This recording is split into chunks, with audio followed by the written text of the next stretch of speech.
Alhamdulillah wassalatu wassalamu ala Rasulillah wa ala alihi wa sahbihi wa man tabi'ahum bi ihsanin ila yaumi yub'atsun. Allahumma 'allimna ma yanfa'una wanfa'na bima 'allamtana wa zidna 'ilma wa 'amala. Allahumma faqihna fid din wa 'allimna at-ta'wil. Allahumma ya mu'allima Adam wa Ibrahim 'allimna wa ya mufahhima Sulaiman fahimna. Allahumma inna nas'aluka 'ilman nafi'an wa rizqan thayyiban wa amalan mutaqabbala. Bapak-bapak sekalian dan ibu-ibu, ada ibu-ibu ya? Rahimani wa rahimakumullah.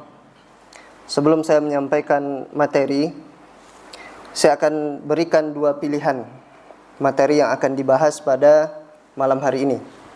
Yang pertama, sebagaimana flyer iklan pengumuman kajian apa? Dosa-dosa pengundang malapetaka, yang akan berbicara tentang sebab-sebab dosa yang menjadikan terjadinya bencana. Kemudian yang kedua akan saya sampaikan, yang kedua ini pilihan, yaitu semangat dalam menuntut ilmu. Pengen materi yang mana? Dua-duanya. Tidak cukup waktunya, Pak. Nah, yang mana? Kalau sudah merasa agak bosan menuntut ilmu, pengen dikasih semangat lagi, kita berbicara tentang semangat menuntut ilmu. Yang mana? Semangat menuntut ilmu. Nah, adapun yang berkaitan dengan bencana, semuanya intinya adalah apa? Yaitu dosa-dosa yang kita kerjakan. Nah, karena saya lihat sebelumnya saya kajian di sini rame. Nah, dan ini karena terbagi dua ya. Banyak di global itu. Nah, banyak yang di tempat Ustadz Jupri ya. Nah, karena anaknya banyak juga di sana. Nah, tidak jadi masalah. Kita tetap akan lanjutkan kajian. Tidak harus kita ke sana juga. Tapi kita akan kajian juga di sini dan akan kita bahas tentang semangat dalam menuntut ilmu. Nah, ini, adapun yang berkaitan dengan bencana, insyaallah banyak ustaz-ustaz yang lebih paham dalam menyampaikan materi tersebut. Tapi diberikan izin ini ya Pak, tukar judul, tidak apa-apa ya. Nah, gimana ini? Sepakat nggak ini? Sepakat ya. Bismillah. Nah, semangat menuntut ilmu. Sesungguhnya menuntut ilmu adalah ibadah. Menuntut ilmu adalah ibadah. Sebagaimana tatkala kita sholat, kita merasa sedang beribadah. Sebagaimana kita berpuasa, kita merasa sedang beribadah. Sebagaimana kita haji, umroh, atau bersedekah, memberikan 1000 ke kotak infak, maka kita sedang merasa beribadah. Beribadah kepada Allah Subhanahu wa ta'ala. Dan demikian juga ketika kita menuntut ilmu, kita juga sedang beribadah kepada Allah Subhanahu wa ta'ala. Ini yang harus kita tanamkan dalam diri kita. Tatkala kita hadir menuntut ilmu, kita itu sedang beribadah. Ini yang banyak hilang dari sebagian kaum muslimin. Malaslah kajian, capek, jauh.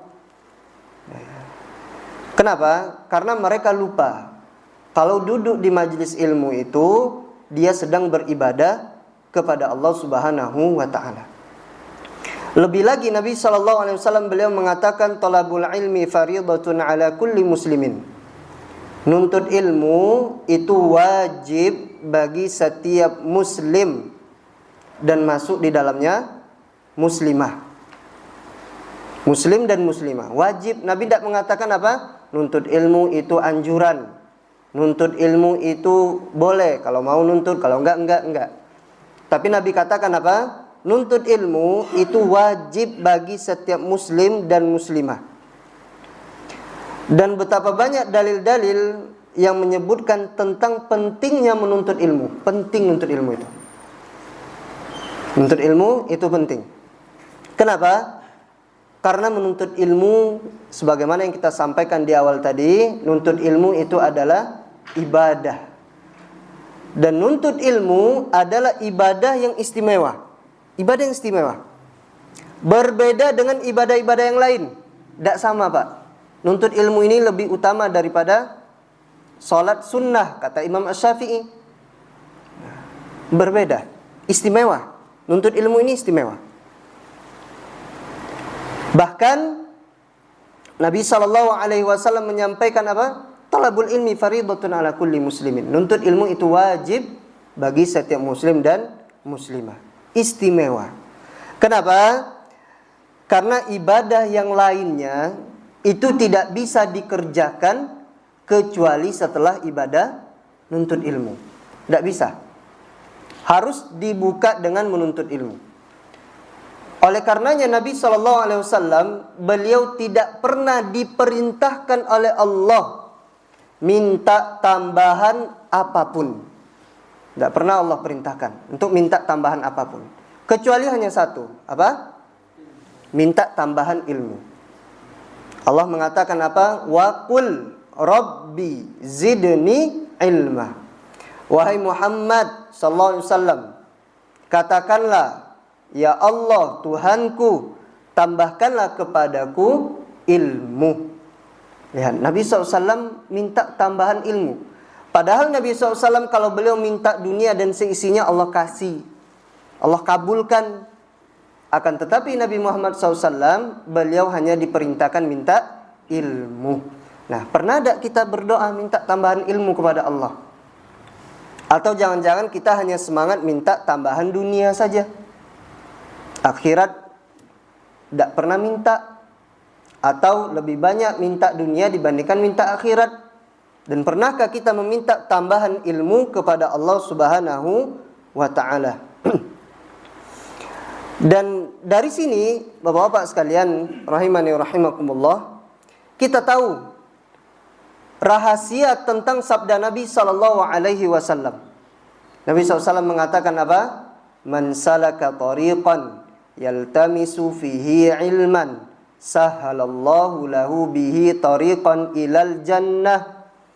Nabi SAW mengatakan, barang siapa yang menempuh satu jalan untuk menuntut ilmu, maka Allah akan mudahkan baginya menuju surga.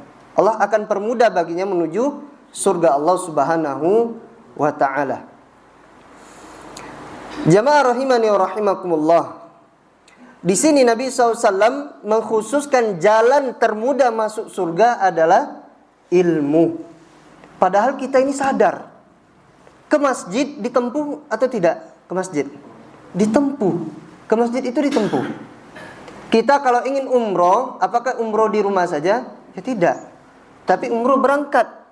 Ada yang jalan kaki, ada yang pakai motor, ada yang pakai pesawat. Nah, Masya Allah. Ada yang pakai sepeda, sepeda ontel itu. Nah, berangkat. Itu jalan ditempuh.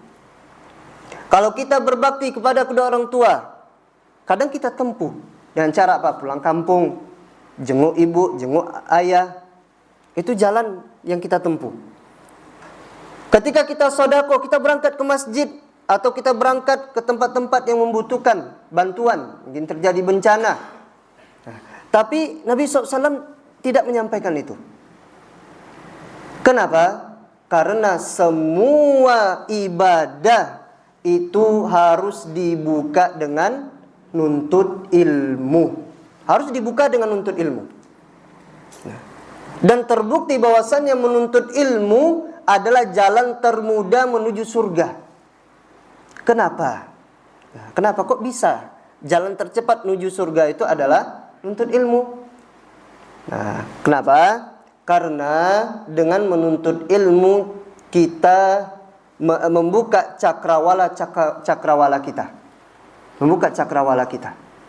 Nah, terbuka bagi kita kebaikan-kebaikan, terbuka kebaikan, dan kita bisa melakukan kebaikan tersebut dengan nuntut ilmu. Sebagian kita ini tidak sadar dalam masalah ini. Nah, kita hanya mengetahui apa? Nuntut ilmu saja, sudah. Tapi dia tidak tahu bahwasannya pentingnya nuntut ilmu. Sebagian orang hanya mengetahui tentang zahir hadis ini saja. Barang siapa yang menempuh satu jalan untuk nuntut ilmu, maka Allah akan mudahkan baginya jalan menuju surga. Allah permudah baginya. Hanya sampai sini saja. Rahasianya apa? Nah, kenapa Nabi SAW khususkan hanya nuntut ilmu jalan termudah menuju surga? Karena itu tadi, membuka cakrawala, membuka kebaikan, kemudian kita bisa melakukan kebaikan tersebut.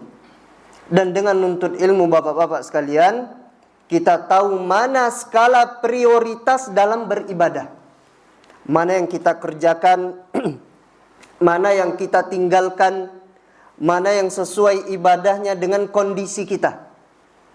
Allah Subhanahu wa ta'ala tidak maksa. Kalau kita tidak mampu sholat berdiri, Allah tidak maksa kita untuk sholat berdiri, tidak. Apa kata Nabi SAW? Fasalli qa'iman, fa illam tastati' fasalli qa'idan, fa illam tastati' fasalli ala jambin. Nabi SAW mengatakan, kalau kalian tidak bisa sholat berdiri, maka duduk. Tidak bisa duduk, maka berbaring. Nah, itu kita ketahui dengan apa? Dengan nuntut ilmu. Kita lihat banyak bapak-bapak di desa-desa ataupun di perkotaan ke masjid itu bisa bawa motor, jalan kaki, pakai sepeda. Datang ke masjid, sholat 5 waktu, langsung ambil kursi, sholat duduk. Sholatnya tidak sah. Tidak sah. Kenapa? Karena syarat wajib dalam sholat wajib itu harus berdiri. Harus berdiri. Kalau dia mampu. Nah, ini berbeda dengan sholat sunnah. Sholat sunnah dia mampu berdiri, dia boleh duduk. Boleh. Tapi dia dapat pahala setengah sholat dalam keadaan berdiri.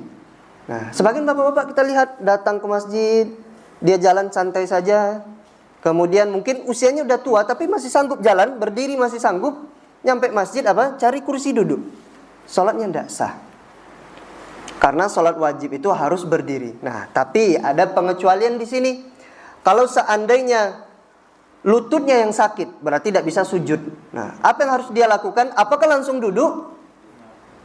Enggak, tapi dia berdiri semampunya.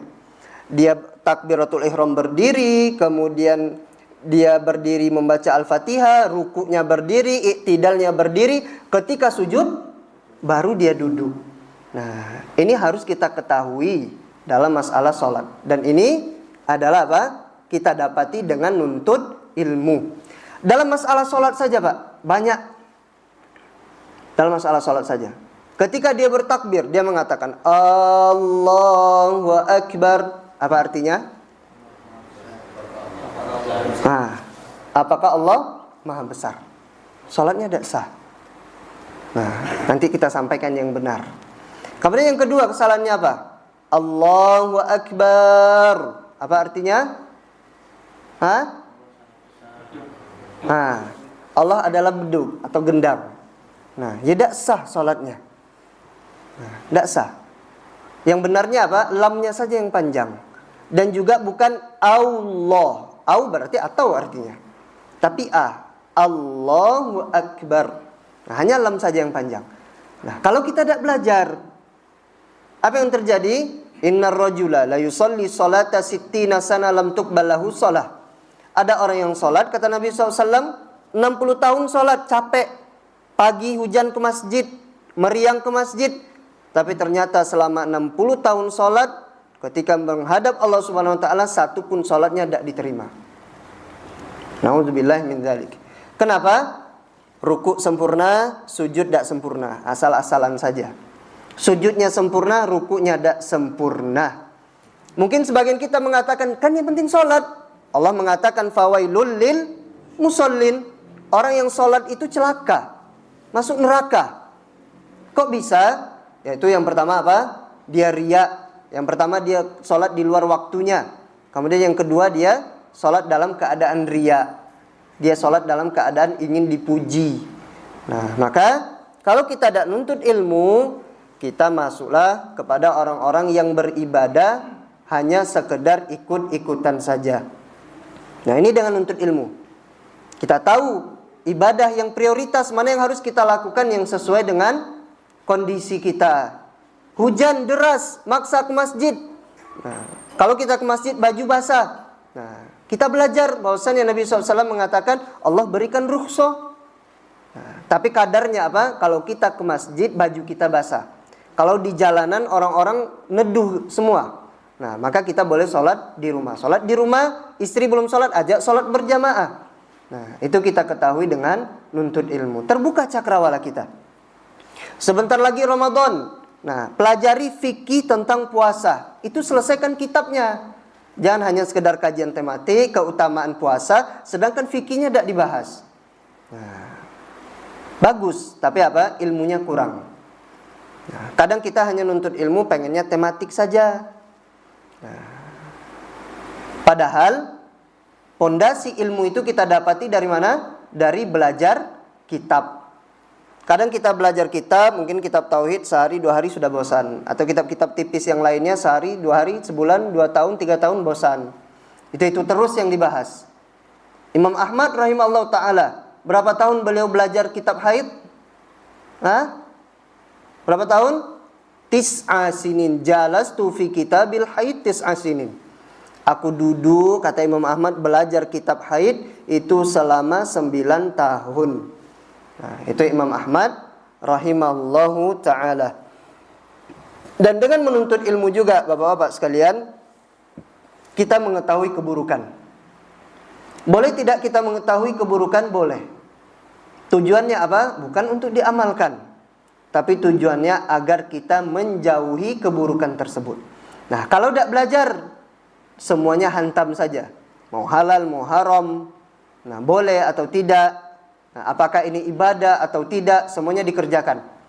Nah, maka oleh karenanya, bahwasannya menuntut ilmu itu adalah jalan termudah menuju surga.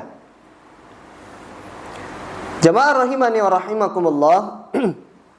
Sebagaimana saya sampaikan tadi, nuntut ilmu itu adalah ibadah. Nah, maka dalam menuntut ilmu harus butuh keseriusan. Nah, harus butuh keseriusan. Jangan sampai kita hanya hadir daripada tidak hadir. Tidak enak sama ustadznya udah jauh-jauh kok sepi. Nah, jangan. Tapi tujuannya apa? Untuk belajar, nuntut ilmu. Dan saya termasuk yang tidak melarang kalau ada jamaah nulis faedah pakai HP. Tidak, saya tidak melarang. Silakan ditulis pakai HP, dimanfaatkan nikmat yang Allah berikan. Nah, tapi mungkin sebagian ustadz lebih membolehkan hanya dengan alat tulis saja. Ya, silakan. Nah, diambil faedahnya. Nah, nuntut ilmu itu harus serius. Sebagaimana kita sholat, nuntut ilmu ibadah. Sholat juga ibadah. Apakah ketika sholat kita main-main? Kita sibuk dengan HP, kita sibuk dengan ngobrol, bisik-bisik, sibuk dengan ngerumpi, sibuk dengan toleh kiri kanan. Apakah demikian? Ya enggak, batal sholat kita. Nah, demikian juga nuntut ilmu. Nuntut ilmu harus serius. Harus serius nuntut ilmu. Nah, sebagaimana orang yang sholat di saf pertama, sholat saf pertama, kemudian dia gerakannya sama, bacaannya sama, ikut imam amin sama-sama juga. Tapi ternyata apa? Pahala di antara mereka berbeda. Bagaikan langit dan bumi. Kenapa? Karena dibedakan dengan keseriusan. Keseriusan dalam niat, dalam keikhlasan, dalam mentadaburi ayat-ayat, mentadaburi gerakan-gerakan di dalam salat. Maka demikian juga dengan menuntut ilmu. Hendaknya kita menuntut ilmu itu serius. Sebagaimana di antara salah satu yang disebutkan oleh Allah Subhanahu wa taala di dalam Al-Qur'anul Karim, Nabi Musa alaihissalam. Nabi Musa alaihissalam beliau mengetahui tentang pentingnya nuntut ilmu. Ini Nabi Musa alaihissalam. Kita sering baca di dalam surat di dalam surah Al-Kahfi. Tapi kadang kita tidak paham maknanya, tidak paham artinya. Kenapa? Hanya baca Arabnya saja. Padahal kita sering baca hari Jumat, malam Jumat. Kata Nabi Musa kepada pembantunya atau kepada muridnya yang bernama Yusha bin Nun. Yusha bin Nun. Apa kata Nabi Musa alaihissalam? Wa in qala li fatahu la abrahu hatta ablugha majma'al bahraini aw amdiya hukubah. Kata Nabi Musa alaihissalam, wahai muridku, aku telah mengetahui bahwasannya di sana di pertemuan antara dua laut ada Nabi Khadir. Nabi Khadir alaihissalam, seorang nabi. Dan aku akan menempuh jalan ke sana, kata Nabi Musa alaihissalam. Kalau saya tidak bertemu dengan Nabi Khadir, maka saya akan tempuh au amdiyah hukubah. Aku akan terus menempuh perjalanan walaupun puluhan tahun. Ini Nabi Musa alaihissalam. Para ulama mengatakan apa? Padahal ilmu yang ingin dipelajari oleh Nabi Musa alaihissalam bukanlah ilmu yang urgen yang ingin dipelajari. Dan juga bukan ilmu yang harus diamalkan oleh Bani Israel. Tidak. Karena syariat Nabi Musa dengan Nabi Khadir itu berbeda. Berbeda syariatnya. Nah, tetap agamanya Islam, tapi syariatnya yang berbeda. Tapi apa yang dilakukan oleh Nabi Musa alaihissalam? Au amdiyah hukubah. Kalau saya tidak nemu Nabi Khadir di sana, saya akan terus berjalan walaupun puluhan tahun.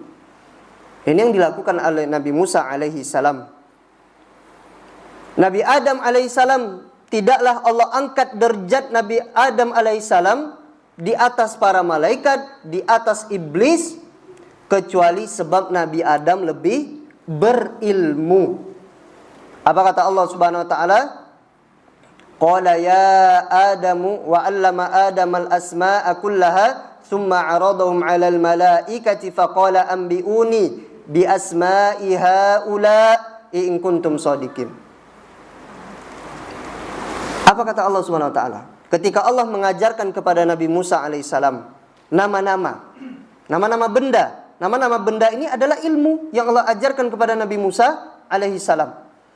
Kemudian Allah katakan kepada para malaikat, wahai malaikat, sebutkan kepadaku apa nama-nama yang telah aku ajarkan kepada Nabi Adam alaihissalam. Apa kata para malaikat? La ilma lana illa ma 'allamtana. Kami tidak punya ilmu ya Allah, kami tidak punya ilmu kecuali apa yang telah Engkau ajarkan kepada kami.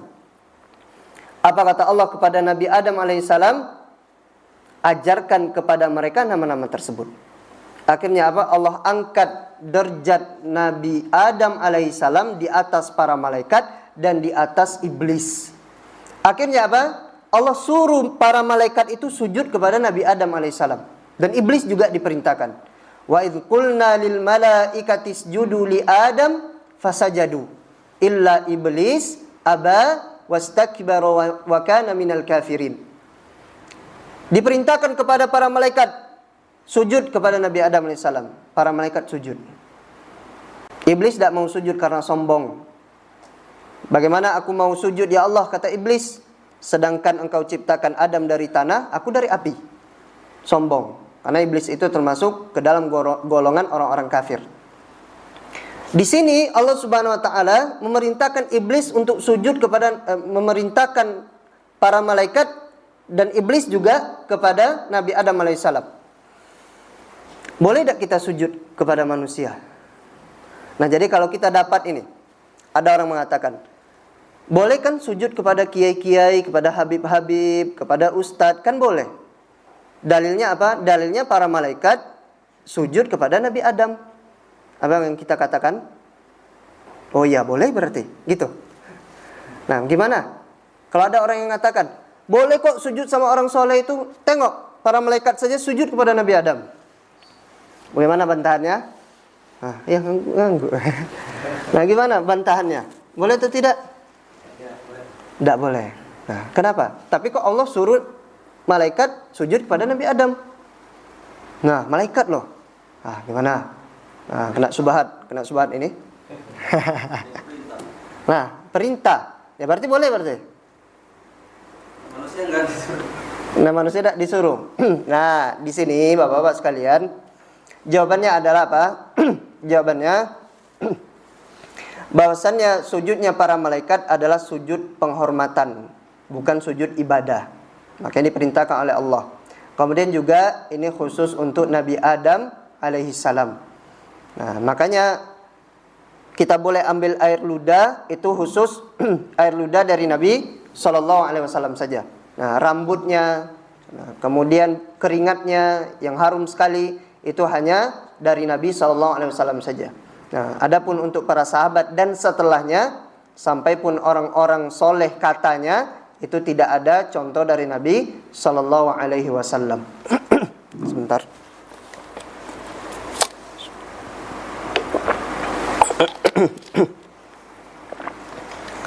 Ini yang disebutkan oleh Allah Subhanahu wa taala di dalam Al-Qur'anul Karim. Demikian juga ketika Allah memberikan ilmu kepada Nabi Daud dan Nabi Sulaiman di dalam surah An-Naml. Allah mengatakan apa? Walaqad ataina Dawuda wa Sulaimana ilma. Ketika kami memberikan kepada Daud dan kepada Nabi Sulaiman ilmu. Ilmu. Wa qala alhamdulillahilladzi faddalana ala katsirin min ibadihil mu'minin. Apa kata Nabi Daud dan Nabi Sulaiman? Segala puji bagi Allah yang telah mengangkat derajat kami, mengistimewakan kami dibandingkan orang-orang yang beriman. Ilmu ini luar biasa. Ilmu ini luar biasa. Sampai Nabi Daud mengatakan segala puji bagi Allah Subhanahu wa taala yang telah memberikan kepada kami keistimewaan, keunggulan dibandingkan orang-orang yang beriman lainnya. Allah Subhanahu wa taala mengatakan yarfa'illahu alladzina amanu minkum walladzina utul ilma darajat. Allah mengangkat orang-orang yang beriman di tengah-tengah kalian dan orang-orang yang Allah berikan ilmu kepada mereka beberapa derajat. Orang yang beriman itu memiliki derajat, memiliki keistimewaan. Tapi tentunya orang yang beriman dan berilmu mereka lebih unggul. Mereka memiliki beberapa tingkat dibandingkan orang-orang yang hanya sekedar beriman kepada Allah Subhanahu wa taala. Ini menunjukkan apa? Tentang keutamaan ilmu. Tentang keutamaan ilmu. Jamaah rahimani wa rahimakumullah. Di sini akan saya sampaikan di antara contoh yang disebutkan di dalam Al-Qur'anul Karim ataupun di dalam hadis ataupun di dalam riwayat semangatnya para ulama dalam menuntut ilmu. Agar kita sadar nuntut ilmu itu ibadah. Nuntut ilmu ibadah. Nah, ini harus kita tanamkan dalam diri kita. Sebagian ulama salaf ketika mereka ditanya, "Bima adraktal ilma?" Dengan apa engkau dapat ilmu? Apa kata beliau? Bis sahar wal julusi ila sabah. Dengan begadang dan dengan duduk sampai waktu subuh. Bayangkan. Nah, wajar mereka jadi ulama. Dan mereka jadi ulama karena mereka tahu tentang pentingnya nuntut ilmu agar terbuka cakrawala. Kita walaupun miskin, Pak. Kita miskin dari keluarga yang tidak terpandang di masyarakat, tapi kita berilmu. Awalnya mungkin kita tidak dipandang, kemudian kita berilmu, kita akan dicari oleh siapapun. Dimanapun kita akan tinggal layaknya batang ubi itu akan tumbuh, akan dicari oleh orang. Nah, ketika anak-anak di Arab Saudi itu ditanya, kalian mau jadi apa? Mau jadi apa kalian? Cita-citanya jadi apa? Apa mereka jawab? Kami ingin jadi syekh. Nah, jarang yang mereka jawab, saya pengen jadi polisi, jadi ini, jadi itu, kerja di kantoran. Jarang mereka. Tapi mereka jawab apa? Jadi syekh. Syekh itu ada 3 arti. Arti yang pertama apa? Orang tua. Yang kedua? Orang kaya. Yang ketiga, orang yang berilmu. Nah, mereka ini pengen jadi orang yang berilmu. Kenapa? Setiap orang yang pengen jadi apa harus rekomendasi dari para syekh.